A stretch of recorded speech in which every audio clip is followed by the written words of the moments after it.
got it. Let's make this font number 10. Yeah, that's good. Okay. Alrighty. All right. So in this video, we're going to talk about the posterior forearm. Okay. So the posterior forearm, we're dealing with the extensors of the wrist and the extensors of the digits, including the pollicis, which is the big thumb. All right. The big thumb over here on the radial side. Okay. So if we're looking at this, this is the posterior forearm. So if this is the radial side, aka the thumb side, this is also the lateral side out here, and then this is going to be the medial side or the ulnar side over here on this side. Okay, so we're oriented. This is, so the fingers are facing up, so this is inferior and this is superior over here. Okay, so we're going to go over some of the basic bony landmarks.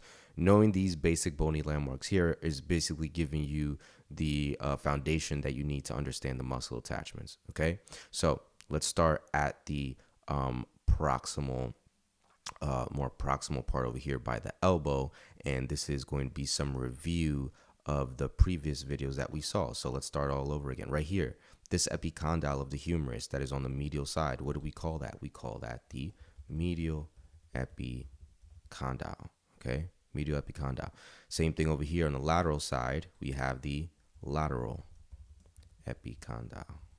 Okay, and if you saw the previous video on the anterior forearm, what you may have noticed is the fact that a lot of those muscles of the anterior forearm, which are the flexors, most of them are all attaching to that medial epicondyle. Okay, what we're going to see here is that the extensors, most of all the extensors, at least the superficial ones for that matter, are going to be coming from the lateral epicondyle. Okay, are going to be coming from the lateral epicondyle, right? So there's that, and then there's going to be this ridge that we have directly superior to the lateral epicondyle, which we call the lateral supraepicondylar ridge.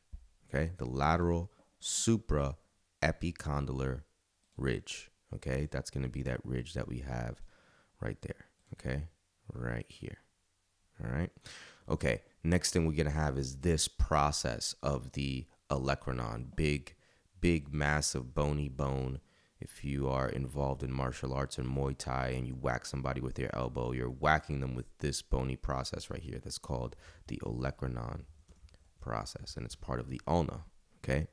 Then when you look this part right here, this is the radial head. Okay. That's the radial head right there. Then we have the shaft of the ulna. Likewise, we're going to have the shaft of the radius. Okay, and all these landmarks are going to serve as attachment sites for the muscles that we're going to go through in just a little bit. So this is the shaft of the radius here, shaft of the ulna here. Then we look at the distal forearm, and now we're going to be dealing with a lot of the insertion sites for these muscles. So we're going to have over here, right, this pointy projection of bone that is on the distal ulna. That is called the ulnar styloid process. Okay, the ulnar styloid process, and that is in relation to the radial styloid process, which is on the other side. The radial styloid process. Okay, so there's not really going to be any muscle attaching to the ulnar styloid process, but I wanted to highlight it for you there so you can contrast it with the radial styloid process that we have on this side. There is going to be a very important muscle that attaches to the radial styloid process, as we will see. Then there's going to be this bump right here, okay, that is on the radius, okay, and this is the posterior side of the forearm, okay, and then when we're dealing with the hand and the wrist, we can also call this the dorsal side, okay, the dorsal side, which is opposite to the palmar side, okay, or you may also hear the palmar side referred to as a more old school term called the volar side, okay, V-O-L-A-R. That's the same as palmar, and the opposite to that would be dorsal, which is what we're looking at right now. So this tubercle, which is on the dorsal side of the radius, is called the dorsal tubercle. Okay, the dorsal tubercle. And what you're going to see is that this dorsal tubercle essentially serves as a pulley for a tendon that runs over this dorsal aspect of the wrist and then turns to attach onto the thumb, okay, or the pollicis. So that's a dorsal tubercle right there, okay? And then we're going to look at some attachment sites for some carpi muscles, okay, that are going to run across the wrist. So the first one we're going to talk about is out here on the ulnar side. So this is dealing with the fifth digit, all right? So this is the fifth metacarpal right here, and this line is pointing to the base of that bone, okay, the base of that bone, which articulates with the carpal bone right there, okay? So this is going to be the base of the fifth metacarpal, okay? That's the base of the fifth metacarpal. And then likewise, we can go over here and we see this one, we just count over 5. This is 4, so this one must be 3. So this right here is going to be the base of the second metacarpal, okay? And then this one over here, I'm sorry, base of second, I meant base of third. My bad, let me fix that, okay? That is the base of the third metacarpal, not third end, the third, okay? And then the other one that we have right next to it is going to be what? This is going to be the base of second meta, no, get that out of there. Base, what's happening? Please type base of second metacarpal, okay? That's the base of the second metacarpal. That's going to be right over here, okay? Base of the second metacarpal, okay? And then obviously this one's going to be the base of the first metacarpal. So we put that in, base of first metacarpal, okay? And then this right here, this is not now a metacarpal anymore. Now we're going to be dealing with the phalanges. So this is going to be the base. This right here is going to be the base of first proximal phalanx, okay? And then this guy up here is going to be the base of first distal phalanx, okay? The base of the first distal phalanx, all right, is right there, okay? So these are the major attachment sites you need to know for the posterior side of the forearm. And so when we're looking over here at these 3 bases over here of the metacarpal, the first proximal phalanx, and the first distal phalanx, these are going to serve as the attachment sites for the pollicis muscles that we're going to see in this posterior forearm, okay? Abductor Pollicis Longus, Extensor Pollicis Brevis, Extensor Pollicis Longus, and each one of them is going to have their own respective site, and it's going to make perfect sense as to why each one attaches to where they attach, okay? So let's go into it. Let's jump into the muscles, all right? So the first one we're going to talk about is the supinator, okay? Supinator is one of the deeper muscles in the posterior forearm. And remember what I said in previous videos. If you're going to supinate or pronate the forearm, that is essentially a movement of the radius rotating around the ulna. So every supinator or pronator of the forearm has to attach to the radius, okay? So this one being on the extensor side is going to attach to the lateral epicondyle of the humerus. And since it is riding up against the ulna, it's going to be inserting onto what's known as the crest of the ulna. That's essentially a crest that is on the olecranon process, okay? So you can see a source may say that it attaches to the lateral epicondyle of the humerus and the olecranon process, okay? That's essentially the same thing as this. Crest of the ulna is just being a little bit more specific as to exactly where on the olecranon process it's attaching to, okay? But either one is acceptable.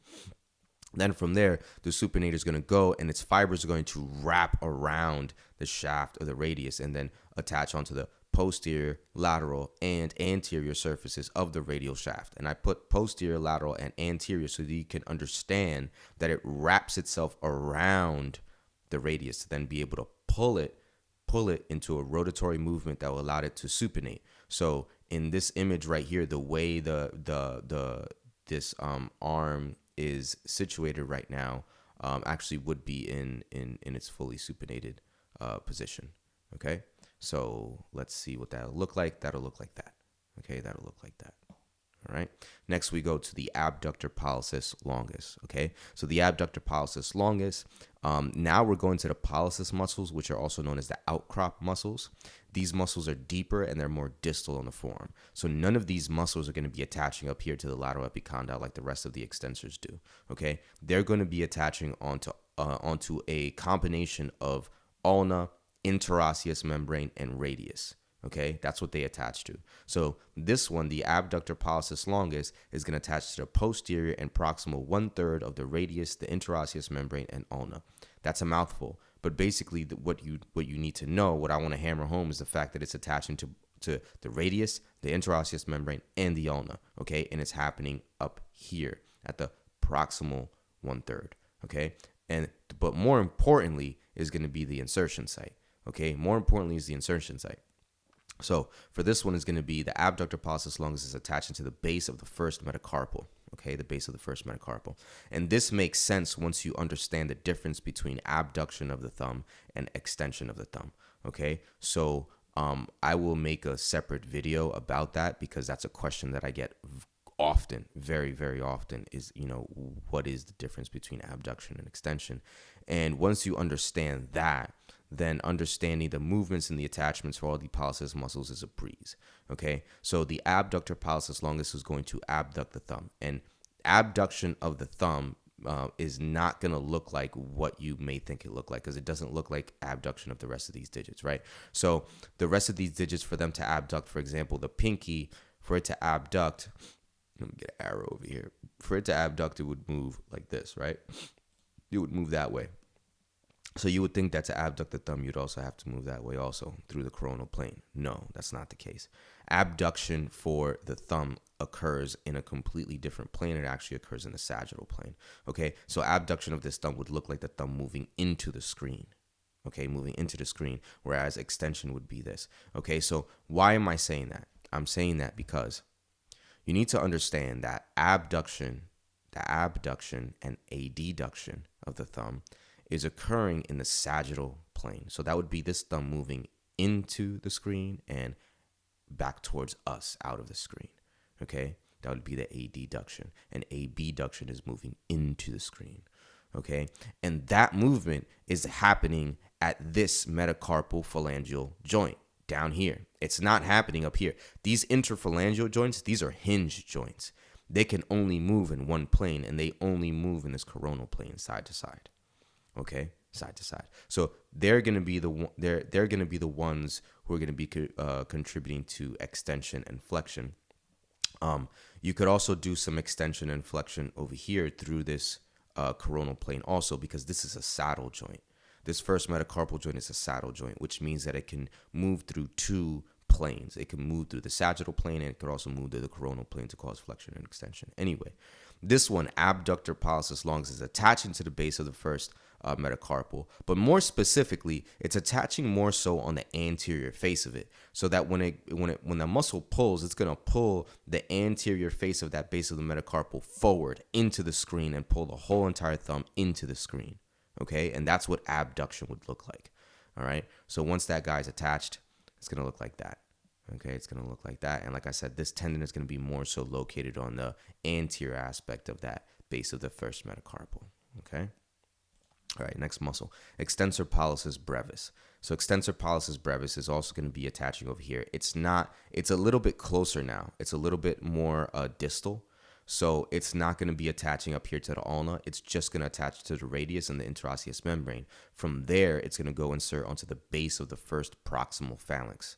Okay, so base of the first proximal phalanx here. So does it have any business doing abduction, adduction? No, absolutely not. The only thing it's going to do is extension. Okay, and it's attaching over here to this dorsal surface of this first proximal phalanx. So it's going to extend what? What is it going to extend? It's going to extend this joint right here, which is known as what? This is known as the metacarpal phalangeal joint. I think I called this the metacarpal phalangeal joint earlier. I apologize for that. That is called the carpo-metacarpal joint, okay, which can do abduction. This one right here is our metacarpal phalangeal joint, and this is capable of doing extension and flexion only, okay? So the Extensor Pollicis Brevis is going to run over this joint. Let's see what it looks like. It's going to run over this joint, the carpo-metacarpal joint, which we said before can do extension. It can do extension. Remember, I said this is a saddle joint, so it can do abduction and adduction, which is 1 degree, which is one plane. And then it could also do extension and flexion, which is the second plane, okay?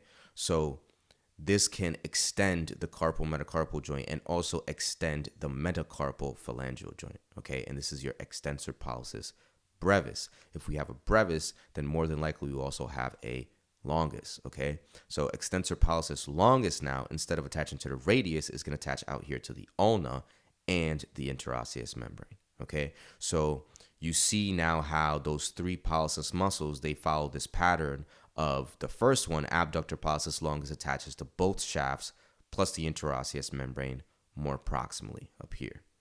The second one, Extensor Pollicis Brevis, is going to attach to the radius and the interosseous membrane. And then the third one, Extensor Pollicis Longus, attaches to the ulna and the interosseous membrane. And then this guy, the distal attachment site, is going to be to the first distal phalanx. So what is that going to look like? That's going to look like this, right?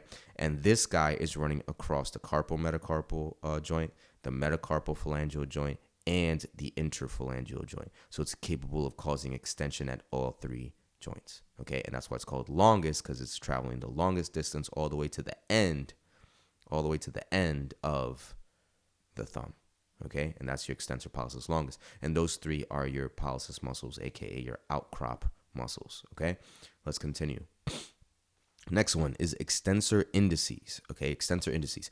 Extensor indices is going to attach to the distal aspect of the ulna and the interosseous membrane. From there, it's going to insert onto the extensor expansion of the second digit, okay? The extensor expansion of the second digit. So all of these digitorum muscles are attaching to something that's called the extensor expansion. It's basically a collection of fibrous tissue that when you attach onto the extensor expansion, it's going to exert force over all three phalanges, okay? So none of these extensor digitorum muscles have a specific attachment site to one phalanx, like we saw on the flexor side, where the flexor digitorum profundus was attaching to all of the distal phalanges and the superficialis was attaching to all of the middle phalanges. No. Over here, all of those digitorum muscles are just going to attach to an extensor expansion, and the extensor expansion itself exerts its force across all three phalanges, okay, to extend the metacarpal phalangeal joint, the proximal interphalangeal joint, and the distal interphalangeal joint, okay? So that's going to look like that, all right? That's going to look like that, okay?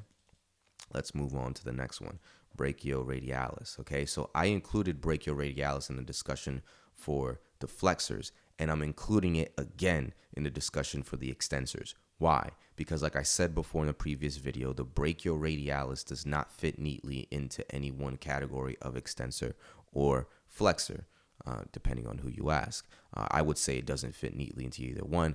I categorize it as the boundary line between flexor and extensors, okay? And so it doesn't attach to any carpal bone. It doesn't attach to any metacarpal bone. It doesn't attach to any phalangeal bone, okay? So it does not attach to the hand at all. It never crosses the wrist. It has no function at the wrist whatsoever, unlike all the other muscles that we've been talking about, except the pronators and supinators, obviously, okay? But this one, okay, so it's going to start at the lateral supraepicondylar ridge all the way up here and attach onto the radial styloid process right there. So it only has function at the elbow, and the function at the elbow is to flex the elbow while it is in the mid-prone position, aka the beer drinking position, okay? That is what the brachioradialis does. All right, next muscle. Next muscle is the Extensor Carpi Radialis Longus. You can use the brachioradialis as a landmark to help identify the Extensor Carpi Radialis Longus, because the Extensor Carpi Radialis Longus is literally directly next to the brachioradialis as you travel ulnarly across the extensor compartment of the forearm. So, Extensor Carpi Radialis Longus is also going to be attaching to the lateral supraepicondylar ridge just a little bit more distally, right? So the brachioradialis is taking up the real estate up here, and then the Extensor Carpi Radialis Longus just drops a bit more distally, but is still sitting on that ridge, okay? And then from there, it's going to go attached to the base of the second metacarpal, Remember that all muscles that have the name carpi are crossing the wrist only. They do not cross into the fingers, into the digits. They cross the wrist only. Therefore, they will attach to some base of some metacarpal, okay? And if it's a radialis muscle, it's on the radial side. If it's an ulnaris muscle, it would be on the ulnar side, which ends up being the fifth metacarpal, Okay, so Extensor Carpi Radialis Longus is going to attach to the base of the second metacarpal, and because of that, it is capable of producing not only extension at the wrist, but can also produce radial deviation at the wrist. Okay, and then next we have his little brother, Extensor Carpi Radialis Brevis. The real estate on the ridge has ran out, so now Extensor Carpi Radialis Brevis has no choice but to attach to the lateral epicondyle of the humerus along with the rest of the extensors. And instead of going to the base of the second metacarpal, which has already been taken up by his bigger brother, he's going to attach to the base of the third metacarpal. Nonetheless, he's still in the position to produce extension of the wrist and a small amount of radial deviation of the wrist also. Okay? Beautiful. And that's going to look like what? That's going to look like that. Okay?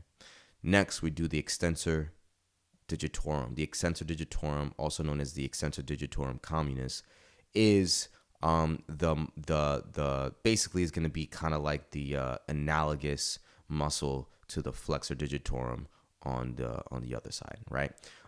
Unlike the flexor side, we do not have two extensor digitorums, right? On the flexor side, we saw a Flexor Digitorum superficialis and a Flexor Digitorum profundus. On this side, there's just one. There's just the Extensor Digitorum. That's it. No superficialis, no profundus, okay? And you think about it, it makes sense. I mean, most of the force that we have to generate with movement of our digits is in the flexing position, right? We grab things by flexing. We make a fist by flexing, right? We don't have the same range of movement in the other direction, the extension side. So we need more force production for flexion of our digits than we do for extension of our digits. Okay, so it makes sense that we have only one muscle for extensors for the Extensor Digitorum. And this guy is going to start at the lateral epicondyle of the humerus along with the rest of the extensors, and is going to insert onto extensor expansions 2, 3, and 4. You may see a slip of it that goes into 5, but most of the times it does not. It just inserts onto these three guys right here, 2, 3, and 4. And you're going to see that the fifth digit has its own muscle, okay? Has its own muscle, same as the extensor indices had its own muscle also, okay? And the Extensor Pollicis has its own muscle also. That's the reason why when you flex all your fingers, you can still independently extend your index finger, and you can still independently extend your little finger, your fifth finger, okay? While the rest of your digits stay flexed. But you can extend those two no problem by themselves because they each have their own respective muscle. All right, we saw the extensor indices already. This is what the Extensor Digitorum would look like in place. And then the Extensor Digiti Minimi, all right, which is the one just for the fifth digit, attaches to the lateral epicondyle of the humerus and then goes to the extensor expansion of the fifth digit. And that's going to look like this. Okay, it's going to look like that. And on the cadaver, you may see some connections between the Extensor Digitorum and the Extensor Digiti Minimi and the extensor indices, these tendinous bands that run across to connect the individual tendons together, okay? But they operate independently as independent muscles that fire independently, okay? Good. Next, we have the Extensor Carpi Ulnaris, and this is going to be the last muscle we talk about today. So, Extensor Carpi Ulnaris, kind of like the Flexor Carpi Ulnaris, analogous to the Flexor Carpi Ulnaris on the other side. So this is attaching to the lateral epicondyle of the humerus, and also attaches to the posterior shaft of the ulna, okay? Attaches to the posterior shaft of the ulna, and then from there, where is it going to go? Base of the fifth metacarpal, baby. Base of the fifth metacarpal, okay? Same thing as the Flexor Carpi Ulnaris on the other side. It also went to the base of the fifth metacarpal. It was also attaching to the posterior shaft of the ulna. The only difference was it was coming from the medial epicondyle, right? Because it's a flexor, as opposed to coming from the lateral epicondyle with the extensors. All right, this is what it'll look like attached. All right, so those are all the extensor muscles of the posterior forearm. If you like the video, like it. If you want some more videos in the future, be alerted to them, subscribe.